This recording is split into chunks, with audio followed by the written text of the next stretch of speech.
Hi. Hello. నమస్తే. అర్థమైందా మేమెక్కడున్నామో? ఎనకాల బోర్డ్ చూసి కనిపెట్టేసారా? మేము సుబ్బయ్య గారి హోటల్‌కెళ్ళామండి. ఎన్ని ఐటెమ్స్ తినేవాళ్ళకైతే పండగ. కాపోతే మనం తినలేం అన్ని రకాలండి. చూసి ఆనందపడటమే తప్ప. పండగ రోజు రైస్ ఐటెమ్స్ ఒక 3 అంటే రెగ్యులర్‌గా పెడతారు. ఐటెమ్స్ పొడుములు, పచ్చళ్ళు, స్వీటు, హాటు, పెరుగు, లస్సీ, పాన్‌తో సహా మంచినీళ్ళ బాటిలన్నీ ఇచ్చారండి.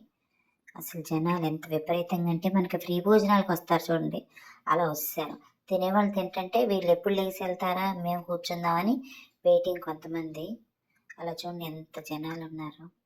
కాకపోతే భోజనాలు ఓకే. పర్లేదు. బాగానే అనిపించినియి. పండగ రోజు ఉగాది పచ్చడి సర్వ్ చేశారు.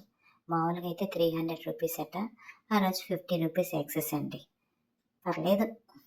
కింద పార్సిల్ కౌంటర్ ఉంది. విపరీతంగా జనాలు. ఈ పార్సిల్ వాళ్ళకి అందించలేకపోతున్నారు వాళ్ళు. అంత జనం ఉన్నారు చూడండి ఎంతమంది ఉన్నారు. వీళ్ళకి పార్సిల్ కౌంటర్‌లో పార్సిల్స్ చేసి అందించలేకపోతున్నారు.